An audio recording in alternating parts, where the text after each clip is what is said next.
So my parents' feedback on the last podcast, hello mom, hello dad, was my dad likes when I don't wear makeup.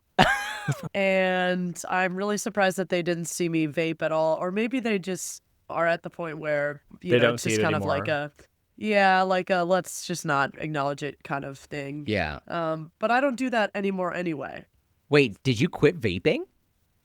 Or did I? Did she? Oh, so yes, Catherine, I've never seen her vape. Thank you. And certainly Thank you. not in the last few weeks. She's off the stuff. Listen. She's gone Yeah. cold Listen, turkey. Yeah. Times are tough. I'm just on Cuban cigars now. Wow, For you're political reasons. Well, you're Yeah, paying the tariffs on solidarity. that? Damn. Oh man. Well, you gotta have the right plug. Yes. Yeah. Well, I'm glad you've switched to something healthier. Yeah, that's All good. natural. I don't think that anyone in my family has watched or engaged with the podcast at all, which I do not mind. Well, that sucks because they're big fans of mine, and so I would like to get the backdraft praise of how I do on the podcast. From your Everybody's parents. parents at Discourse blog is like the biggest fans of not their children. Yeah. My parents are also big fans of Caitlin. Yes. No, my folks love Caitlin. Yeah, they hate the birds though, unfortunately. So, but You don't take know, it personally. A lot of people don't like the birds. It is like when this was years ago already, but it still shakes me to my core when I found out my best friend revealed that like she has no curiosity whatsoever in either birds or the cosmos. Mm. It Wait, really how does shook that come my... up? Well, yeah, well, okay, so it was not the same conversation, but it shook me to my core in terms of what I thought I knew about this person. I was like, birds are fascinating. They're all around us. There's such biodiversity. And also the cosmos, it's literally the cosmos. It's the meaning of everything. It's the universe.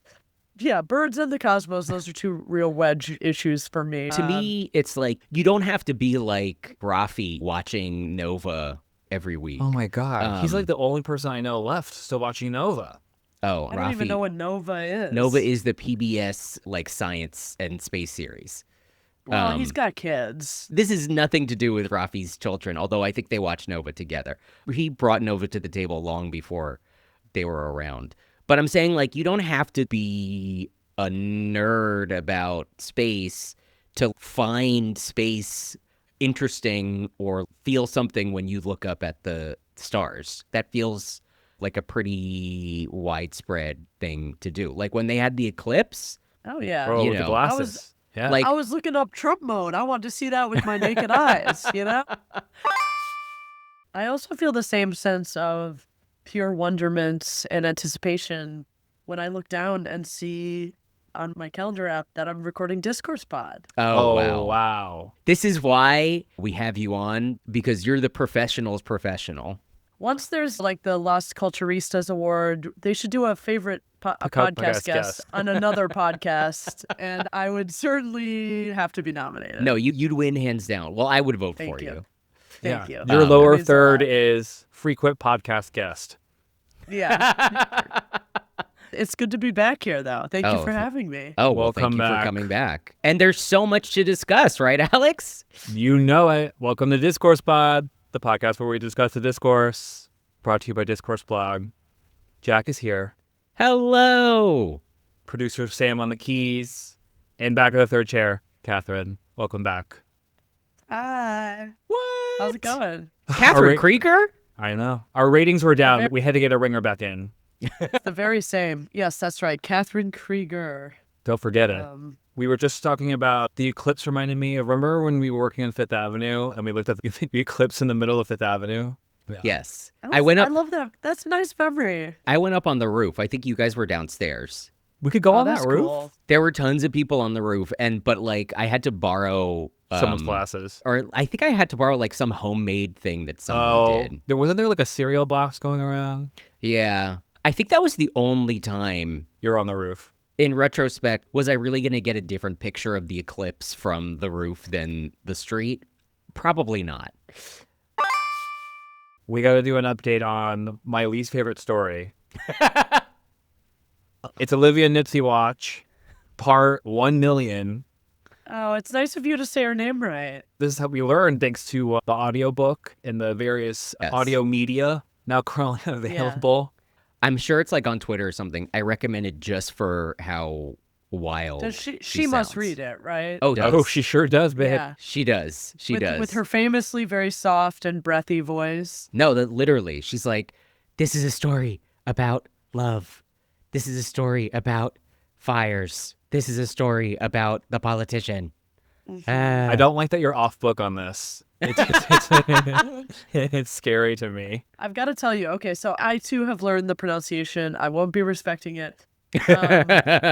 But when our list of topics went out weeks and weeks before this recording, it was fortuitous because I've actually been reading the book for my day job at The Intercept. I've been reading it very slowly. Oh my Oh. God. Like, are you writing about it? Yeah, so I hate to double dip, but I do have particular insights. Oh, please From- tell us. And again, I'm only like 50 pages in, so I've got 2,000 pages left to go. How many pages does it feel like you've read? It feels like I've read at least 100, like double what I have read. And it's 300 pages long, or actually short of 300 pages. I would have guessed it's like 350 for sure. It is really arduous stuff. As you can maybe tell from my voice, I've been really sick this week. So I was reading it under the influence of codeine cough medicine, which actually really helped. Yeah. It's a real chore to get through. The writing is really rough. There are a lot of things about it I love, though. Go on. How often she acknowledges that the rest of the world views her as beautiful. How often she acknowledges that like she's got a cute little sexy voice that makes people have to like lean in. Like, who's the famous woman who said like, "Oh, speak softly because then people have to lean in and that's sexy." Well, I read Famous that she's woman obsessed with Marilyn Monroe. It might have been Marilyn Monroe. Yeah. Well, and she certainly yeah. seems to like be doing some version of Marilyn Monroe when she talks. As like an aspiring LA transplant, like the way she is spinning her lore about like she talks about the sage brush colors and she's into hiking and the way she romanticizes the fires. And of course, I can only imagine what living through wildfires is like. Horrific. The metaphors they write themselves, and I wish they had in this case. I wish they had been allowed the space to do so. It's like you're not Joan Didion, you're not Eve Babbitt. Yeah, way more to come on this in this space. She but- circled D, none of the above. Yeah, Well, really, yeah. she really did. But yeah, I guess that's something to let us start to sink our teeth into. Well, apparently it only sold like 1,000 copies in its I think first 1,100. week. Okay, thank you for correcting me. I bought 1,000 of them. So, Is your house just like only American Canto now? Yeah, I cropped the shot of this. Well, Oh yeah, she's- just out of frame, just Yeah, piles I of had books. to shove all the copies out. She had all this extra money in her budget because she stopped vaping. That's right. Yes. Yeah, Yep. the new vape is American Yeah. Canto. And boy, am I hitting it hard. I guess my question, you want a book like that? Well, you either want it to be good. Like you could read it and be like, "Oh, like this is actually like pretty juicy," or she does this, she does that. Like she could have done a badly written but gossipy Like juicy. whatever. Yeah. Yeah. Yeah. Or you want it to be so terrible that you can have a good time with it.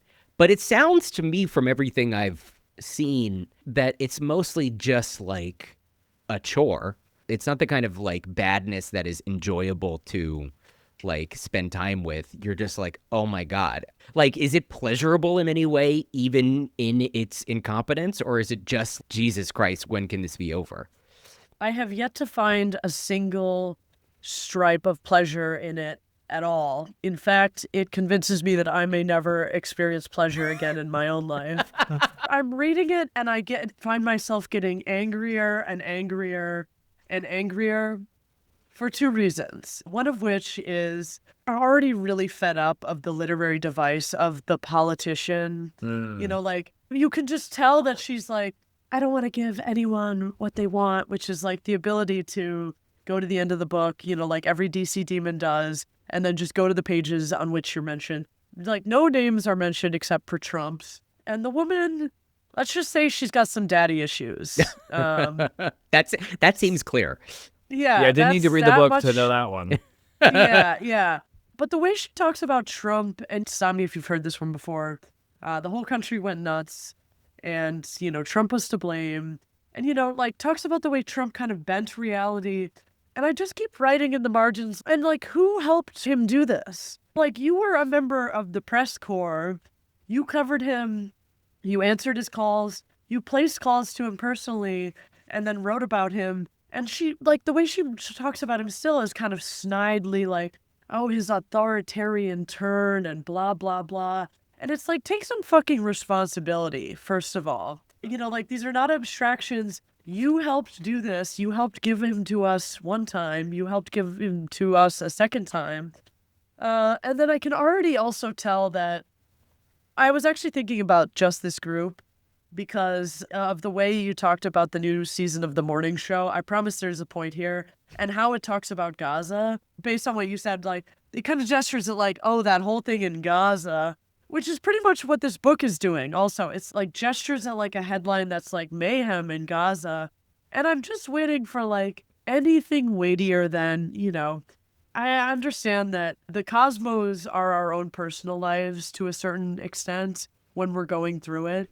But to just gesture at, I don't know, Gaza without going any further than that, and then releasing this book as if this is the most important thing in the world really drives me up a fucking wall.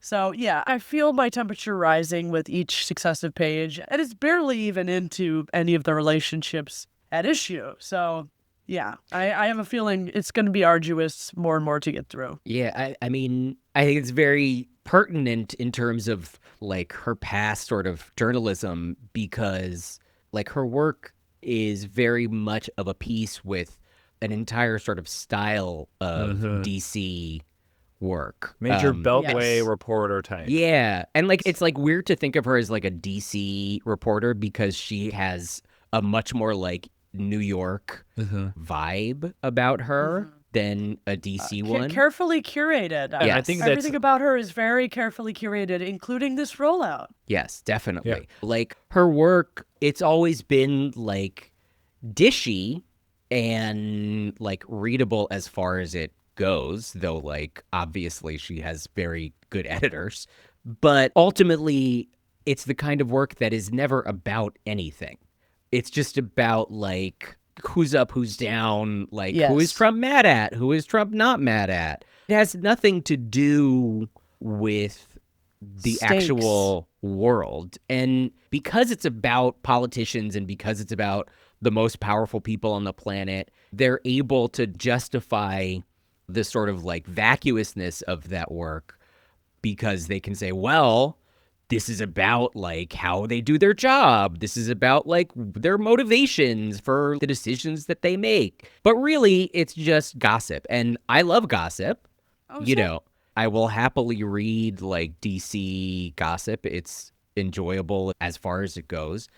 But it's so divorced from the realities of how people are living or the realities of the consequences of any of the decisions that these people make. And you think about it that way in the way that you were saying, you understand how all of these people far beyond Olivia Nuzzi and Ryan Lizza, just the whole class of people, you understand how much they don't actually give a shit about anything that they are covering because I think for someone like her, she's retroactively trying to be oh, I was really covering our national insanity. And really, she was wow, the president of the United States likes talking to me. I better talk to him a lot.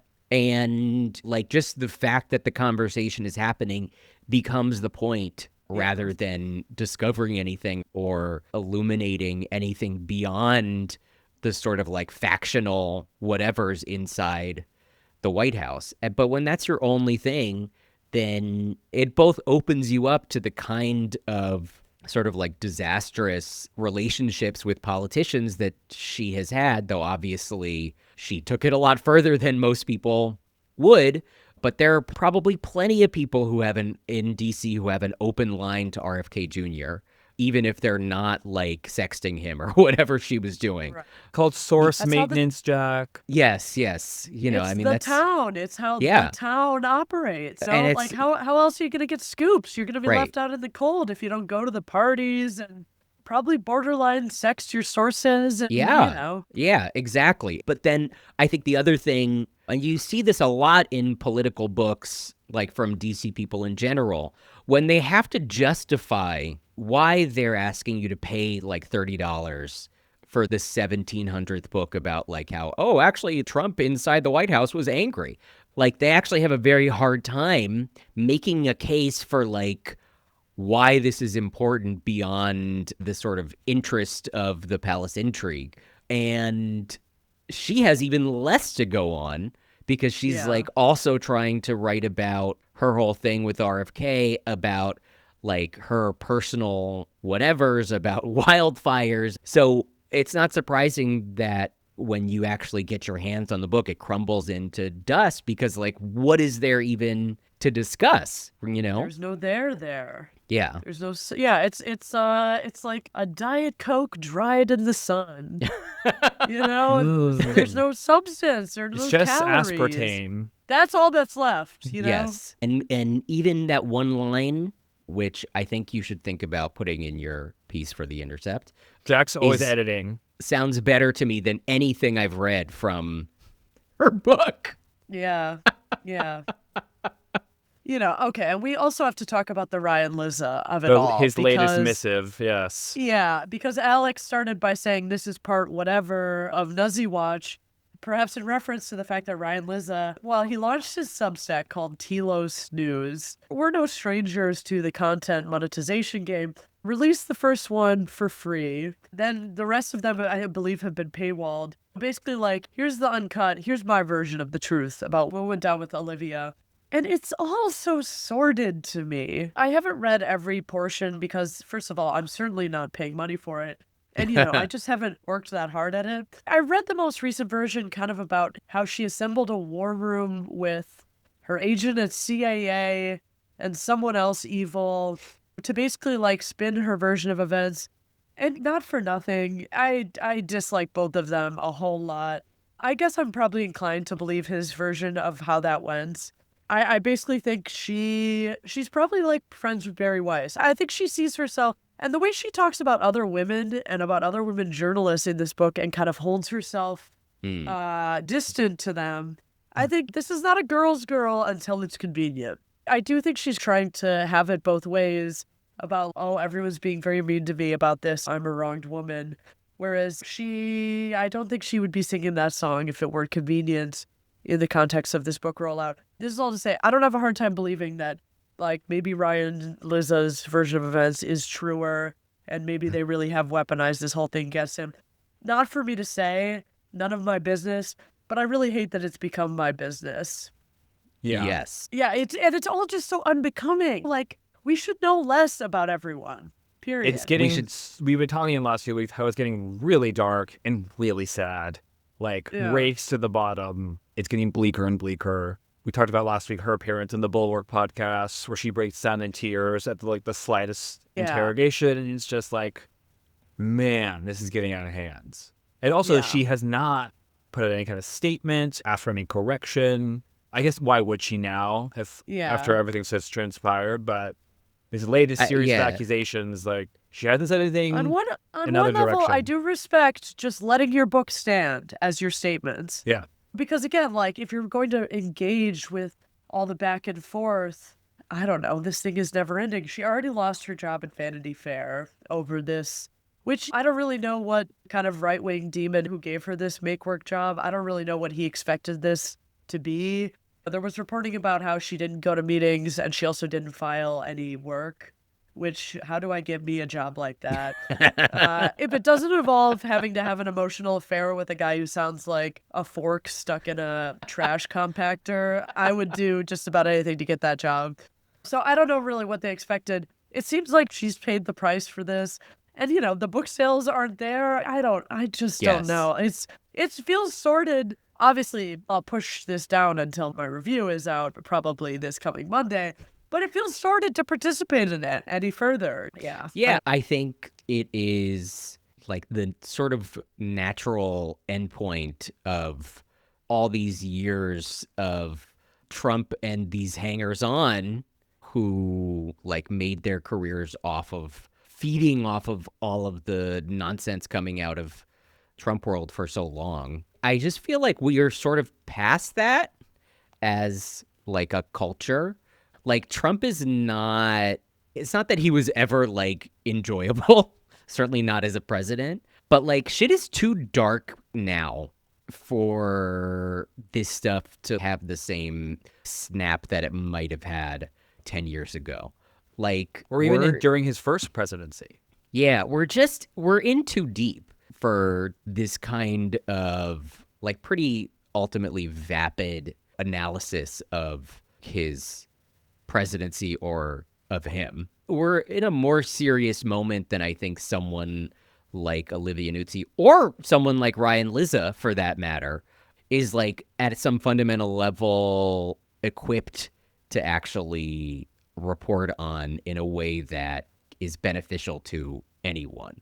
Yeah, that's a good point. This kind of like fixation on the celebrity of political journalists and also the celebrity of Trump feels very Trump 1.0. Yeah. And, you know, not to always be like the genocide of it all, but it really does feel like were we ever so young? That whole spectacle just felt like we all still had scales on our eyes. Again, during Trump 1, we've lived through a genocide, which we live in the United States, so we were always going to live through it, obviously. And now we're just doing boat strikes in the Caribbean and the Pacific. It just feels like we, as a media-consuming public, have also just moved past the need for this kind of DC reporter in caps, like the DC reporter brand. Yeah. And also just like in having any interest in their personal lives. Like we were probably the last people left to care about things like, I don't know, the correspondence dinner or whatever, when the rest of America was like, string them up already. But yeah, it just feels like the moment has far elapsed. Yeah, you know, I mean, you're right to bring up the genocide or the crazy murder spree in the Caribbean. Or like the ice raids. There was just a headline in the New York Times, like apparently the TSA is now handing over flight data to ICE so that they can go pick people off at the airport who have deportation orders. And it's like the lack of interest that people like Olivia Nuzzi or Ryan Lizzo or any of these other kind of people have in any of these things is staggering. Like, it does not enter their worldview in any way. I don't understand how one way or another like that couldn't affect you. But it doesn't affect them at all. And it's not even that it doesn't affect them. They don't think about it, except when they are forced to try and justify like their place as the self-appointed, like, serious chroniclers Arbiter of our time. That's another interesting thing. Olivia repeatedly calls herself a witness, like a witness to history. I'm here to witness. She uses it both as a verb and a noun. And I'm like, eye rolling until my fucking eyeballs come out of my head. You know, it's like, especially in this moment, what good is a witness? We got witnesses. Right. Like, you know, we got seeing witnesses in spades. What we need are activists. What we need are people who are fucking pissed. Right. It's like awareness culture. We're plenty aware of a lot of things. Like, we don't need more awareness of problems. We need someone to actually do something about them. And certainly American Canto is not a place to look for anything like that or much of anything else. But I am excited now that you are going to be writing about it. Yeah. It's a good idea. Yeah. I'm sure it'll be great. Gonna be a busy weekend in my mind's eye. Speaking of problems that don't need solutions, Trump bragged this week about having taken a test for cognitive decline frequently given to patients with dementia. Not once, not twice, but 3 times. And he's like, I aced it all 3 times. I even took it twice this year. Not the brag you think it is, my dude. Really not. It's Yeah. really It's like- not. It's Yeah. like, man, I would fucking kill the 6th grade standardized tests as a graduate student or something. Also, like, if you're like, wow, I had to take the test about how you're supposed to remember stuff 3 separate times, like, that kind of implies that you didn't remember at least the first 2 of those times Yeah, that the test seems like even a memory happened. joke. Yeah. Yeah, Yeah. like, they made me take the brain fuck-up test multiple Multiple times. times. He Yeah. actually And- took it 6 times, but Yeah. he He only only remembers remembers 3. He's Julianne Moore and still Alice. No. Except, like, it's not only Alec Baldwin who has to deal with the consequences. It's the free world. Free in air quotes. That was one of the most insane mornings I've ever spent. It was like the day of the Oscars, and I hadn't completed some of the things. Russ. I watched back to back Still Alice and American Sniper. Wow. That is a real cursed 1-2 punch. The 2 genders. Also, because both of those movies suck. Both cause head trauma. They certainly do. I was like, Yeah. it was one of those moments where I'm like, nobody's actually asking me to do this. I'm doing Yeah. this to myself. You You're know, I complete do as it every Jack. year, though. yeah. I mostly do it every year. I didn't Yes. quite get there last year, and I felt at peace about that. I'm going to try again for this year. Yes. Yeah. Well, yeah. But we cannot rob Peter to pay Paul, and No. Peter is our eventual Oscars pod. Yes, exactly. Yeah, no. since I we've been mean, teasing. every week these days we tease our Oscars, Oscars pod. Have you seen Marty Supreme, Catherine? No, not No. yet. Oh. I was supposed to go to a screening, and then it was overbooked, and even a more elite podcaster, even than my boyfriend, didn't get in. Wow. Oh. Yeah, it I'm was very embarrassing. tentatively scheduled to go to for the them. one next Saturday with Josh Safdie as the All guest. right. We'll see if I get in. I waited in the cold in Times Square for we were like 45 minutes early and still didn't get in. Oh my goodness. Yeah, this is a hot Yeah. ticket. Yeah, have there been more WGA screenings? There's Haven't really a seen few that. lined up. If you go to the studio websites or whatever, you can look for screenings through there. You don't have to wait for the WGA to email. Oh, you. nice hack. That's a good tip. My Yeah. I hack didn't know that. is instead of downloading all the individual studio screener apps, the Yeah. WGA one has one now, and it compiles every screener we could ever get into the Wow, one I app. did Wait, not know Wait, that. there's a WGA app for your TV? Yeah, like on Apple TV or whatever Roku. There's a WGA. They Holy just launched shit. it. Yeah, they I just did not launched. know that. Yeah, it puts all the screeners we get into one app instead of the Wow. individual. Okay. It's a All game right, changer, this- guys. Okay. I've gotten more value out of this podcast than any other listener telling possibly you. could, unfortunately. This is how so I was aware everyone else- of the unfortunate. I won't give away my whole take. The unfortunate latest Noah Baumbach film, J. Kelly. Oh, Jay Kelly? Yeah, Yes, I yeah. do. I am Zero gonna have to watch interest Jay in that. Kelly, Zero Yeah. interest. I was But zero interest. the movie podcast. Noah Baumbach. He's on my list now. He's on your Malala list? I've previously been a big Noah Baumbach apologist. Same. But I'm convinced that the Noah Baumbach and what's her face Greta. union is unholy. Yeah. I think a lot of bad art is coming out of it. I think it's like Helena Bonham Carter and Tim Burton. He never made another good movie after they got together. The big parenthetical on that one is see Barbie. Yes. Yes. Yeah. If you need our thoughts on Barbie, please read our many blogs about it and our Oscars pod of years We past. could easily turn this into a 3-hour-long podcast if we were allowed to just start revisiting our movie takes from last year. Yes, we would. And we easily could. Yeah. Don't even get me started when I found out that a big Oscar contender, Train Dreams, features everyone's favorite actress, Felicity Jones. Oh, Wow. no. Wow. No. One of the worst performances of all time. Paint dry. Someone described I me never, to her. I never watched The Brutalist. Will Oh. told me what the ending is like, and I was like, what if I just watched that scene? You have to watch the scene where suddenly, they're both ODing on heroin. So I'm gonna watch 2 scenes then. Yes. Yeah. And it's one of the worst things I've ever seen in my life. Awesome. Oh, Someone yeah. recently described her to me as having a black licorice effect. Like, you're really into it or you're not.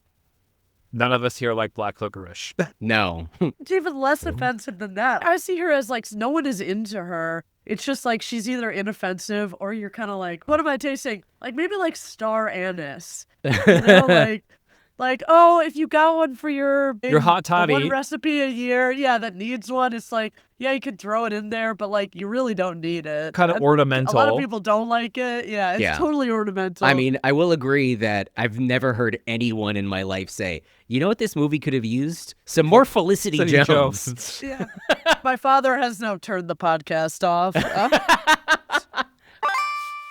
Just returning briefly to Trump's dementia, which appropriately we forgot about. I will say that to wildly contradict myself from 10 minutes ago where I was like, Trump's not funny, blah, blah, blah. It's really funny to watch video after video of him like blatantly nodding off in the middle of Levi's cabinet meetings. He's doing it like every single day, just like tilting to the side while Pete Hegseth talks about who he's going to kill next to him. This is a Josh Safdie movie. Yeah. It's more like an Adam McKay movie. Oh, God. Oh, God. The ultimate So insult. You know I'm right. Hopefully Adam McKay isn't a subscriber. Well, I apologize. Yeah, no, we love everything that you do. I love Don't Look Up. Yeah, don't look up this podcast, please. Yeah, Nice. we're happy to lib out for a little bit if you give us some pocket change, Adam. But, like, it's not actually, like, good that the second president in a row is, like, an old, dying man whose brain is dribbling out of his mouth before our very eyes. But it's, like, somewhat heartening for me to see that Trump can be affected by the ravages of time. It makes it easier to anticipate, like, the end of Trump politically, Good and save. perhaps in other ways that I won't elaborate on. I do like the fact that the sort of taboo that had existed for a long time about sort of like pointing out very obviously that his brain is like scrambled egg up there. I'm very glad that it's suddenly more broadly acceptable to talk about. Shout out Joe than Biden. It has been. Can't believe Jess hopping on the pod to shout out Joe Biden. He broke those glass stairs by falling down them. He broke the dementia ceiling. That's right. Although it is interesting to observe the repolarization. We felt absolutely insane. You remember, I will never forget, like, I'll be on my own deathbed. I'll be in my own memory care unit and thinking about having watched the debate, and I watched it with the Chapo guys when, like, his eye bled and he forgot where he was multiple times. Yes. And then, like, turning to the New York Times and they were like, B+, pretty good. Like, literally, and feeling absolutely insane. Yes. And it was right-wingers being like, he's out to lunch. And liberals obviously ran interference for him forever and said to the left wing, people like us, being like, hey, he's out to lunch. Pipe down. What do you want? Trump 2.0? Right. Obviously, we saw how that turned out. Whereas now, it feels like almost liberals are excited that it's their turn now to point out something that's true that they couldn't point out about their president, which was like, I don't know which cognitive decline was worse. I still think maybe Joe Biden's, but there's an extra added layer of joy that liberals are feeling about, like, now they get to call out the other side's guy for, like, drooling onto his plate at a cabinet meeting when it was totally off limits to do about their own guy when he was in the White House. And I get it. It's fun. Yes. Yeah. No, Yeah. like, it is. It's fun to point out how fucked America is because our guy's drooling all over the war plans. You gotta laugh Yes. to keep from crying. Yeah, you do. Like, Joe Biden was the luckiest thing that ever happened to Donald Trump. Like, Oh, yeah. Well, second luckiest. Hillary Clinton was the first luckiest thing to happen to Donald Trump. But Biden's second luckiest. He's been blessed with his political opponents for, like, his entire tenure. It's like being the sitting president of the United States and so clearly, like, being out to lunch and also so clearly lying about it to everybody was the perfect, like, cover for Trump to be able to skate on through just by looking, like, suitably alert in comparison. Like, Biden always looked in 2024 like he just had a stroke 5 minutes ago and, like, he didn't know where he was. And, like, at least Trump looked like he could vaguely stand upright. But, like, now that, but For everyone watching and or listening, I just realized I misspelled my own name. Can people see that? No. I'm asking people to please pronounce my last name correctly as I misspelled my own shortened version of my own first name. Katherine Kruger. Like, now the absence of Joe Biden means that there's basically nowhere for Trump's own brain problems amongst his many other problems. Yes, especially since he's falling asleep like every other day, it seems. It's like, Grandpa, let's get you to bed. There's all these reports that he's sleeping in a little more, that like they're doing everything for him that they did for Joe Biden. Yeah, they're weekend at Bernie'sing him. Yes. But like, it's getting to the point in the same way I got with Biden where it's so bad that they can't hide all of it. Yeah. I think his biggest problem is that unlike Biden, who from the very beginning, part of his political pitch to everybody was like, you'll never see me for 3 weeks at a time. He just wanted, he was just like, crazy that didn't work. I know. I know. Wow. People didn't go nuts for that? If you never see or hear from me, like, you'll definitely trust that I know what's going on. And no one will think you're dead. Right. Yeah. But like Trump's entire thing is like the camera's always on. I'm always talking to the reporters. I want everyone to hear this. I'm posting from morning until night. And so like if you're going to do that and at the same time you are visibly being slowly like strangled by Father Time, then you're not going to be able to duck out of the very obvious reality of what's happening to you because someone is always posting about it or watching you. So like he sort of did this to himself by being like, oh, my whole thing is that I never have to sleep or I never have to like actually close the door in a meeting. It's hard to cut around him when he's always in the spotlight. Yes, exactly. What if they turn Mar-a-Lago into a Villages competitor that's like an old folks community? And then they go to war with each other over who loves Donald Trump the most and who should get him. The Villages should be fucking nuked. Yes, I would say that is chillingly plausible. Most of Florida, frankly, should be. And I say that as someone who has parents that spend the winters there. And I would miss them, but they would understand. But that is Trump's future, assuming he like lives for some period of time longer. We're just going to see like shot after shot of Trump just like more and more of a vegetable, like sitting at Mar-a-Lago while an ever-aging Donald Trump Jr. flits around him. An ever-jaw tenser Donald Trump Jr. Yeah, he's just gonna completely lose it before our eyes. What's everyone's over-under? Trump alive or dead in the next 10 years? Alive. Oh, God. I say alive. Only the good die young. Yeah. Yeah, I think he's going to live, and I'm hoping this for myself, too. I think the McDonald's is, like, preserving his organs in such a way, like the formaldehyde. All of his organs are like a fetal pig before it's been dissected by a high school science class. So you're saying McDonald's has effectively mummified him enough? Yes. Yeah. Bad long-term effects, but he doesn't really need to worry about the true long-term effects anymore. Yeah. I mean, we'll have a front row seat for sure. Yeah. If we aren't all nuked to death by then. We'll still be a Discourse vlog. Of course we will. Speaking of things that won't be around much longer, our last item on the agenda, the acquisition and potential hostile takeover of Warner Brothers Discovery by Netflix and or, depending on who wins, Paramount and the Ellisons.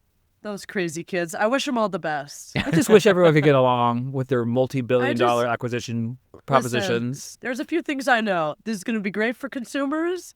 It's going to be great for content. It's going to be great for unions. Yes. You said, sister. Everything's getting better all the time. And so I think, like, put Amazon in there, too. And I can't wait until I work for the one company that still exists. I'll just put it all together. Yeah. This is not about Warner's, but it is related. Did you see the news that Disney has now licensed all of its characters to OpenAI? Yes. It's just... I gotta say, my take on this, sorry if you follow me on Twitter, and I'm aware of this as someone whose family has been to Disney World. Disney is, as a corporation, has for many years been extremely litigious. Yes. So like something as minuscule as like if they get wind of like some daycare has put up like an unlicensed mural that features Disney characters, they will sue.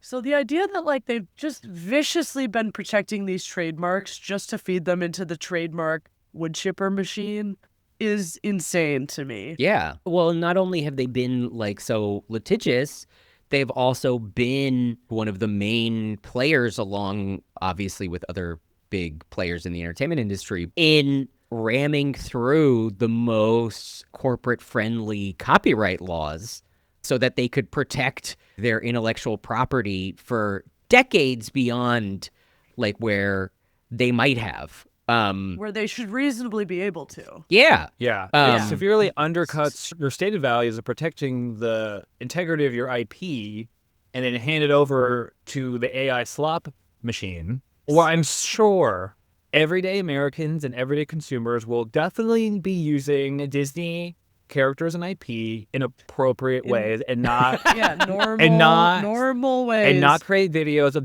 Disney characters fucking each other. First of all, that already exists. Yeah. And it's done by very talented artists whose work we should not take away. They're called Their passion creators. is incredible. Yeah, they sure are creators. No, it's not a slight on any of their valiant efforts. I do also want to, you pointing out IP is a great pull because Disney is an IP company. Like, you know, you could almost blame Disney more than anyone. Totally. You know, like the IPification of all, and therefore the enshittification of like, you know, the current content, Marvel and everything else. You know, all they really have is their IP to stand on. And that's what all of these mergers and acquisitions are about. You know, like that's why Disney bought Marvel, was to have the Marvel IP. That's why Warner Brothers, you know, like this is all like a war over IP. So to give, you know, and IP is only a thing if you respect the second part of it, which is property. And, you know, the purpose of AI is to blur any lines of anyone owning anything. And also, you know, there's nothing intellectual about AI at all. So, you know, but I guess both parts of the word are totally fine. There's certainly something artificial about it, though. But yeah, it seems incredibly short-sighted. But yeah, you know, it's going to be great. Yeah. When I think of someone trustworthy, I close my eyes and I think Ted Sarandos. Well, it's just like the contempt that they have for all of us. It shouldn't. It shouldn't no bounds. It shouldn't surprise me, or you know, but like it's so staggering, like how stupid they think we are, and like how much they hate us for wanting anything more than like, oh, like what if actually you could see like, I don't know, Harry Potter fight a hobbit because now like one company owns the rights to all of those things. I mean, J.K. Rowling would love that. Yeah, of course. Well, as long as the Hobbit wasn't trans. Right. Harry Potter murders Frodo in a changing room or something. Yeah. Just like the nakedness of their like hatred of the audience and their hatred of like people's creativity and their hatred of like the people who have made like all of these things that they are now trying to leverage with each other. You know, it's like all of these people over so many decades and created this work that people like feel so deeply about.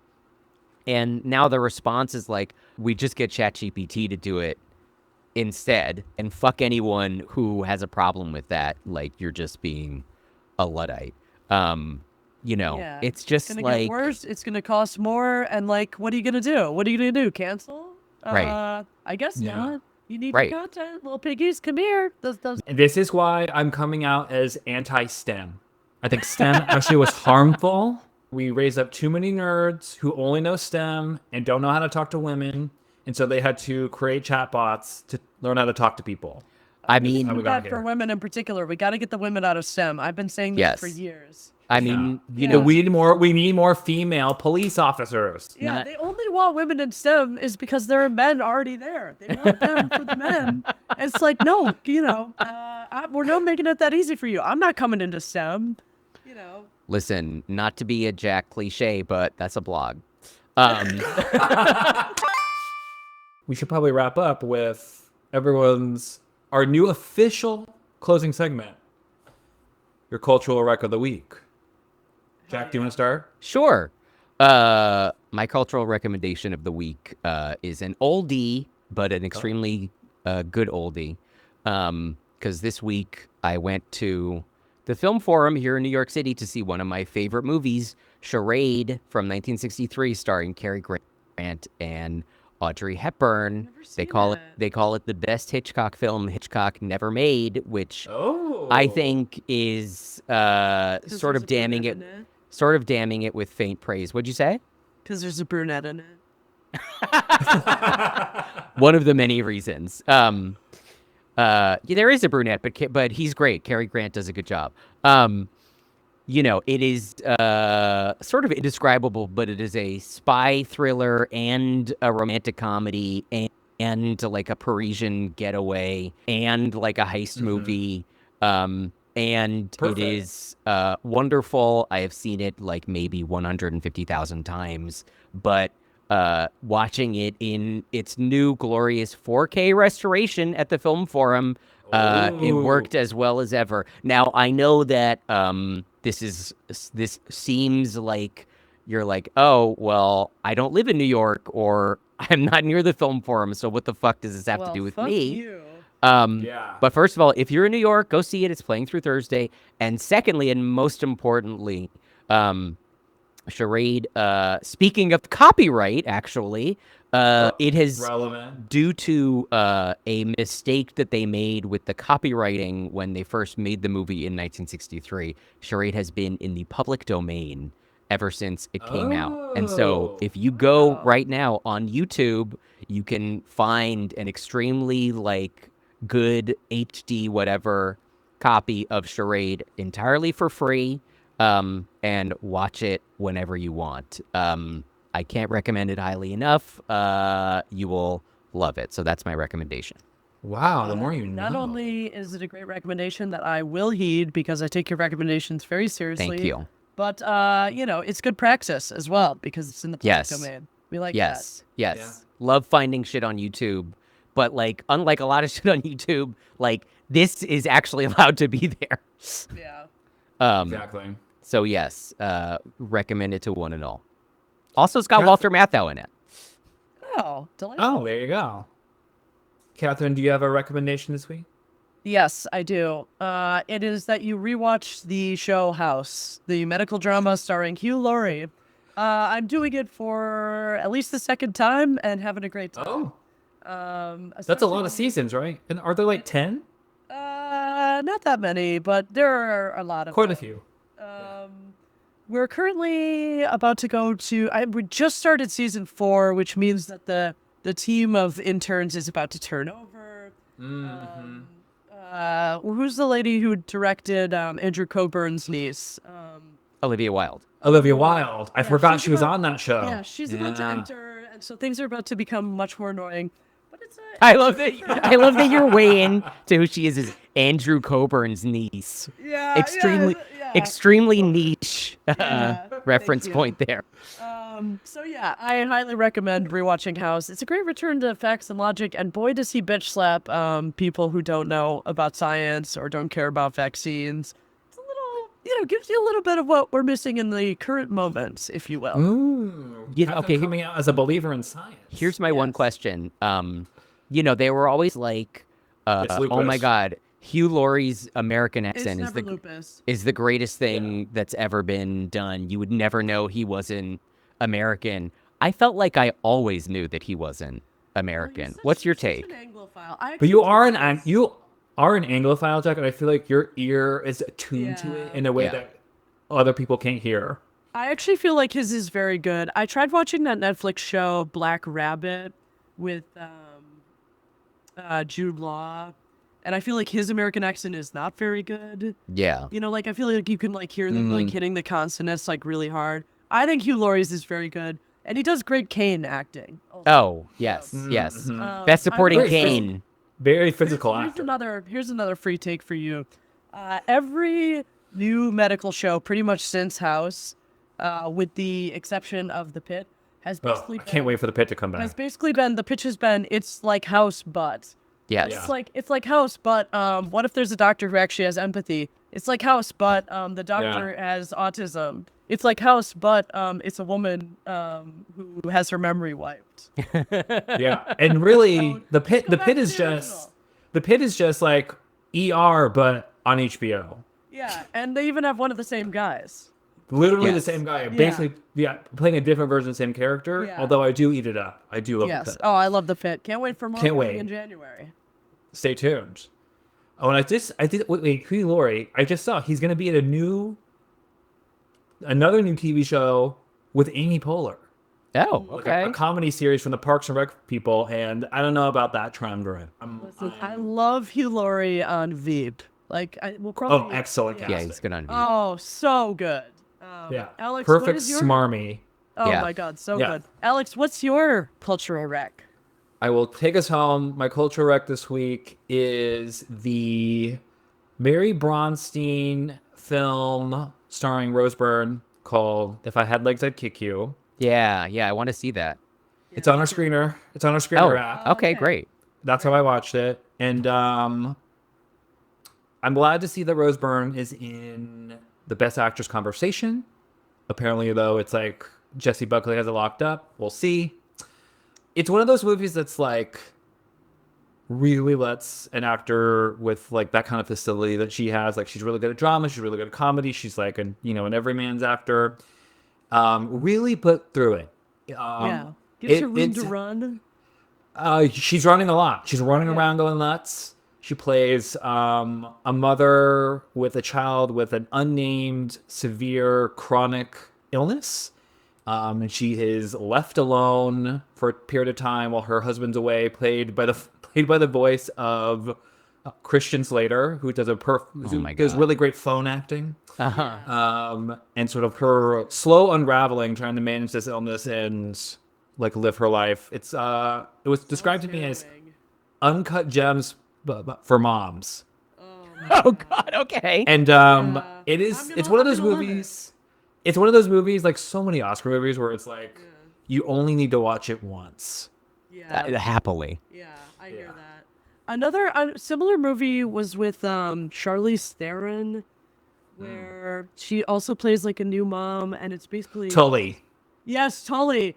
I love Tully. Yeah, I loved it too, but I was like, you don't need to watch it more than once. One and done. That's good. Yeah, that's good. Yeah. Yeah.